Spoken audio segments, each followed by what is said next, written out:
कभी किसी पक्षी को घोंसले की नींव बनाते देखा है।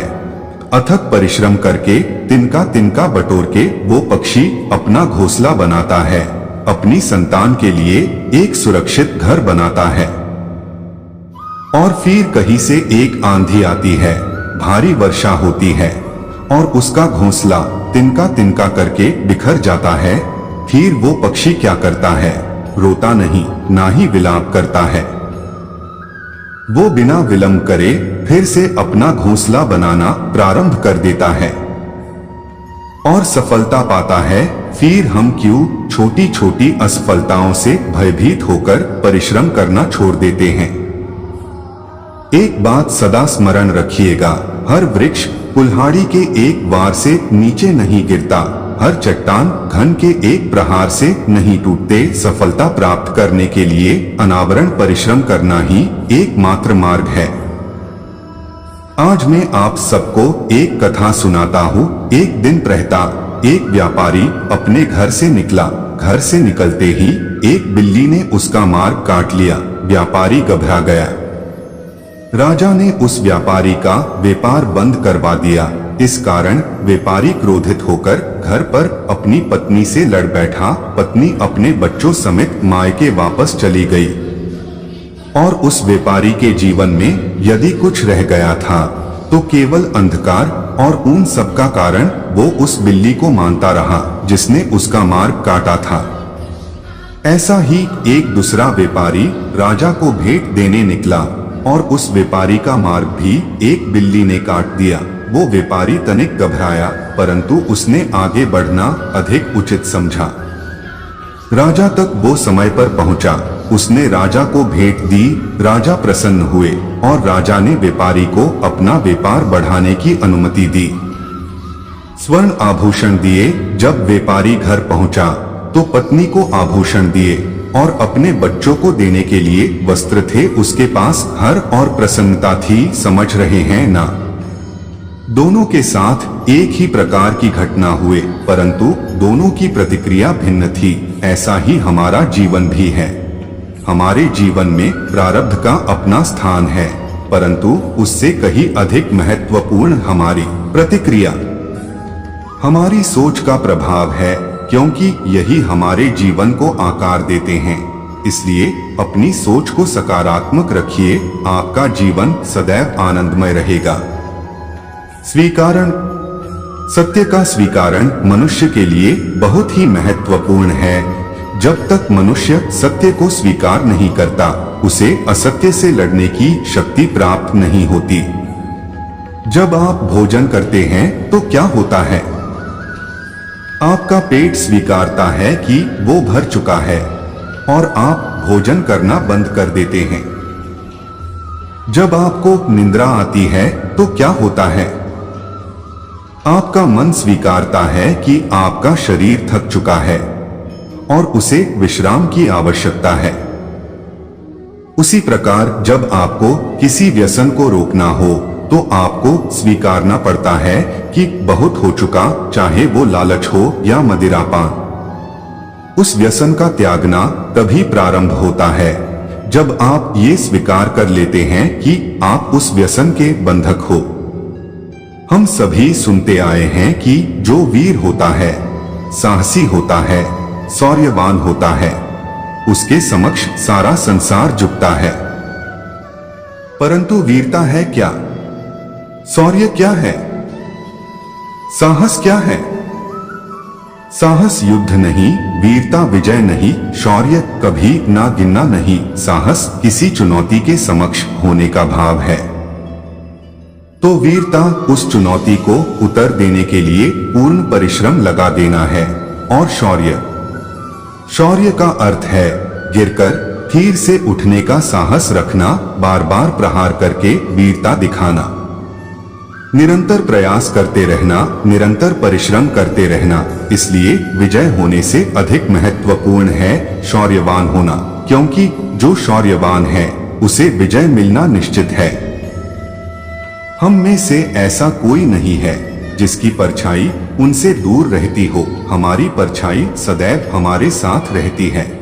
कदाचित हमारी परछाई हमारे कर्मों के फलों का संकेत है। कदाचित इसीलिए कई बार हमें अपनी परछाई से भय भी लगता है, परंतु इस भय से निवारण पाने का एक साधन अवश्य है। वो है सूर्य की ओर मुख करना या किसी प्रकाश की स्रोत की ओर मुख करना, क्योंकि तब हमें हमारी परछाई दिखाई नहीं देती। यदि इसे जीवन के संदर्भ में देखें तो ये प्रकाश का स्रोत शुभ कर्मों की चेतना है। यदि आपके मन में शुभ कर्म करने की इच्छा है तो आपको कभी भी अपने कर्मों के फल का भय नहीं होगा, क्योंकि यदि आपका मन शुद्ध होगा तो आपके कर्म शुद्ध होंगे और शुद्ध कर्मों का फल कभी भी अशुद्ध नहीं हो सकता। आप इन दो पात्रों को देख रहे हैं। मेरे इस पात्र में जल है और ये पात्र मिष्ठान से भरा हुआ है। दोनों ही पात्र भरे हैं, परंतु देखिए, मिश्री को जल में मिला दिया, जल ने मिश्री को अपना लिया। मिश्री ने अपना अस्तित्व खो दिया, परंतु जल को अभिमान है, उसका अस्तित्व अभी भी बना हुआ है। परंतु जो इस जल को चखेगा उसे अवश्य पता चल जाएगा, ये जल अब वो जल नहीं रहा, ये अब शरबत बन गया है। हमारा त्याग, हमारे बलिदान भी ऐसे ही होते हैं। जो इस बात को अनुभव करते हैं वो समझ सकते हैं कि कैसे हमने समय की धारा को बदल दिया। जो बलिदान देते हैं उनका अस्तित्व कभी नष्ट नहीं होता, अपितु उनका बलिदान संसार में कुछ ना कुछ परिवर्तन अवश्य लाता है। हम सभी कभी ना कभी, कहीं ना कहीं अपने जीवन में यात्रा अवश्य करते हैं। हमारी यात्रा में कभी पक्के रास्ते आते हैं तो कभी कच्चे रास्ते। पक्के रास्ते मनुष्य बनाता है और कच्चे रास्ते जानते हैं कैसे बनते हैं? चलते चलते बन जाते हैं। जब लोग एक स्थान से जाते हैं तो पैरों के दबाव से नीचे की घास कुचल जाती है। बार बार उस मार्ग से जाने से धीरे धीरे मार्ग स्वतः ही बन जाता है। और यही जीवन है, यही नियति है। जब आपके जीवन में आपको मार्ग ना मिले तो रुकिए नहीं, आगे बढ़ते रहिएगा और आपके पैरों के दबाव से मार्ग स्वतः ही बन जाएगा। हम सभी अपने जीवन में सफलता चाहते हैं, है ना? उसके लिए हम रात दिन परिश्रम करते हैं, कड़ी मेहनत करते हैं, परंतु फिर भी असफल हो जाते हैं। परंतु ऐसा क्यों होता है? कभी सोचा आप सबने? क्योंकि सफलता पाने का मंत्र बड़ा कठिन नहीं, बड़ा सरल है। उचित विचार, उचित समय, उचित स्थान पर उचित प्रहार। जब आपके विचार समय, स्थान और प्रहार करते हैं, यानी परिश्रम उचित है, तो सफलता आप ही को मिलेगी। जिस प्रकार एक लोहकार लोहे से कुछ बनाते समय उस लोहे के सही ताप तक के आने की प्रतीक्षा करता है और समय आने पर उचित स्थान पर पर्याप्त बल से प्रहार करता है और लोहा आकार ले लेता है, ठीक उसी प्रकार आपकी सफलता भी आकार लेती है।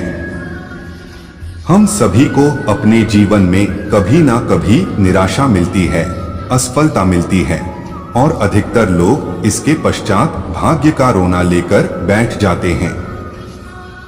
कुछ कहते हैं कि जिस स्थान पर मैं हूं उससे कहीं ऊंचे स्थान पर होने के योग्य था, परंतु नहीं जा पाया। किसी को पीड़ा है, उसे जो मिलना चाहिए था वो उसे नहीं मिला, भाग्य ही बुरा था। भाग्य क्या होता है? भाग्य वन में खिला पुष्प देवताओं को चढ़ाया जाएगा या किसी सुंदरी की बेणी में वो सजेगा या फिर उसे कुचलकर उत्पाद बना दिया जाएगा। ये सब एक पुष्प के नियंत्रण में नहीं होता, परंतु जब तक उस पुष्प का अस्तित्व है, सुगंध बिखेरना उसके वश में अवश्य है। परंतु भाग्य हमारे वश में नहीं। जो हमारे वश में नहीं उसके लिए दुखी होने से क्या होगा? कर्म पर वश है वो कीजिए और धीरे धीरे भाग्य आपके वश में आ जाएगा, क्योंकि कर्म ही प्रधान है। कभी आप ब्रह्म मुहूर्त में जगे हैं, जगकर देखिए, संध्या होने के पश्चात जब रात्रि का अंधकार सारे संसार को धीरे धीरे अपने अंधकार में निगलने लगता है, तो यही अंधकार ब्रह्म मुहूर्त में भोर होने से ठीक पूर्व तनिक अधिक काला हो जाता है। कुछ समझे, हमारा जीवन भी कुछ ऐसा ही होता है। जब हमारे जीवन की समस्याएं अपने अंत पर होती है, तो यही समस्याएं एक भीषण रूप लेकर हमारे समक्ष प्रस्तुत हो जाती है और ऐसी परिस्थिति में अधिकतर लोग हार मान जाते हैं, भय खा जाते हैं। परंतु यदि आप हार ना माने, भय ना खाए, दृढ़ रहे, निरंतर आगे बढ़ते रहे, तो प्रकाश के रूप में हमारा स्वागत करने के लिए सूर्य उदय सदा हमारे समक्ष प्रस्तुत रहेगा। आपने बरगद के वृक्ष को देखा है, जितना विशाल उतना दृढ़, पतझड़ में वे सूख जाते हैं परंतु दुर्बल नहीं होते, टूटकर गिरते नहीं। और उसके विपरीत दलदल में उपजे वृक्ष को देखिए, वो दिखने में बड़े होते हैं, पतझड़ आए या हिम सदा हरे भरे होते हैं, परंतु इतने दुर्बल होते कि गलधारा के हल्के से वेग से वो गिर जाते हैं। परंतु ऐसा क्यों होता है? कारण है जड़ें। जिसकी जड़ें दृढ़ भूमि में है, वो हर चक्रवात, हर ऋतुओं को सह लेता है, और जिसकी जड़ें दलदल में है, वो स्वयं की जड़ों को दुर्बल बना लेता है। कुछ ऐसा ही मनुष्य भी होता है। जो अधर्म, कुकर्म और असत्य की धरा पर उपजा है, वो समय की एक मार भी नहीं सह पाता, और जो मनुष्य सत धर्म की धरा पर उपजा है, वो हर समस्या से अविचलित हो जाता है। अब आप पर निर्भर करता है कि आप क्या बनना चाहते हैं। हमारे जीवन में मित्र और शत्रु बड़ा महत्व रखते हैं। यदि गंभीरता से सोचा जाए तो ऐसा कोई क्षण नहीं जब हम अपने मित्रों के बारे में ना सोचते हो, या फिर अपने शत्रुओं के बारे में। हमारा हर कार्य या तो हमारे मित्रों के हित के लिए होता है, या फिर हमारे शत्रुओं के अहित के लिए। हम हर स्थान या तो अपने मित्रों के साथ होते हैं, या फिर अपने शत्रुओं के साथ। कोई नहीं चाहता कि उनका शत्रु प्रसन्न रहे, और ऐसा करने के लिए वो हर संभव प्रयास करता है। उसे आर्थिक, मानसिक और शारीरिक हानि पहुंचाने का प्रयास करता है। परंतु यदि आज मैं आपको ऐसा मंत्र सिखाऊं जिससे आप अपने शत्रुओं को सदा के लिए नष्ट कर दे तो, और वो मंत्र है मित्र बनाना। अपने सभी शत्रुओं को अपना मित्र बना लीजिए और आपके सारे शत्रु स्वतः ही समाप्त हो जाएंगे। मैं क्या कर रहा हूं? मैं दीप प्रज्वलित कर रहा हूं ताकि अंधकार को मिटा सकूं। अब आप कहेंगे कि इसमें कौन सी बड़ी बात है ना? परंतु इसमें महत्वपूर्ण बात समझने के लिए यह है कि मैं क्या नहीं कर रहा हूं, और मैं अंधकार नहीं कर रहा हूं, क्योंकि अंधकार को मिटाने के लिए प्रकाश का अस्त्र तो उठाना ही पड़ता है। बुराई को बुराई से नहीं, अच्छाई से जीता जाता है। अन्याय को अन्याय से नहीं, न्याय से लड़ा जाता है। क्रोध को क्रोध से नहीं, क्षमा का साथ लेना होता है। ठीक उसी प्रकार एक लोहा लोहे को काटता है, परंतु एक ठंडा लोहा ही गर्म लोहे को काट सकता है। इसलिए यदि आपको अपने जीवन में विजय होना है तो अपने शस्त्रों को, अपने अस्त्रों को सोच समझकर उठाइए, क्योंकि एक अनुचित सोच परिणाम पर भारी प्रभाव डाल सकती है। आप सब सोच रहे होंगे, ये क्या मैं करने लगा? मैं इस पौधे को जड़ से उखाड़ रहा हूँ। आश्चर्य हो रहा है ना कि एक पौधे को उखाड़ना या काटना न केवल एक अपराध है, अपितु पाप भी है। तो फिर मुझे ऐसा करने की क्या आवश्यकता पड़ गई? क्योंकि कई बार विनाश ही सृजन तक पहुंचाता है। यदि नया भवन बनाना हो तो पुराने भवन को गिराना पड़ता है। व्यवस्था को परिवर्तित करने के लिए क्रांति लानी पड़ती है, और उसी प्रकार यदि किसी वृक्ष या किसी पौधे के जड़ों में घुल लग जाए या उसका मूल सड़ जाए तो उसे जड़ से उखाड़ देना ही श्रेष्ठ तर्क होता है ताकि उस स्थल पर नए पौधे उपज सके। युद्ध करना पर्याय नहीं, परंतु कभी कभी शांति के लिए युद्ध करना आवश्यक हो जाता है। संसार में सबसे श्रेष्ठ क्या है? फूल या कांटे, प्रेम या घृणा, संपन्नता या दरिद्रता, मित्र या शत्रु? बताइए। अब आप भी कहेंगे, भला ये भी कोई पूछने की बात हुई। अवश्य फूल, प्रेम, संपन्नता और मित्र ही श्रेष्ठ है, परंतु क्या आपने अपने जीवन में कभी सोचा है कि हर एक भाव, हर एक वस्तु, हर एक घटना का एक गुणधर्म होता है?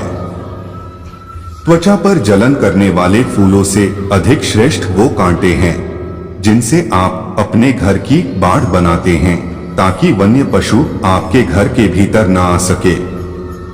वो प्रेम श्रेष्ठ नहीं जो आपको अंधा, लोभी, पक्षपाती बनाए। वो घृणा श्रेष्ठ है जो आपको नया मार्ग दिखाए। वो संपन्नता श्रेष्ठ नहीं जो आपको कृपण बना दे, मतान बना दे। वो दरिद्रता श्रेष्ठ है जो आपको जीवन में परिश्रम करने की शिक्षा दे। कुविचार देने वाला, बुरा मार्ग दिखाने वाले मित्रों से अधिक श्रेष्ठ वो शत्रु होते हैं जो हमें जीवन का एक लक्ष्य दे दे। इसलिए अपने जीवन में हर वस्तु, हर भाव, हर घटना के गुणधर्म को पहचानिए और उसके पश्चात अपना चयन कीजिए।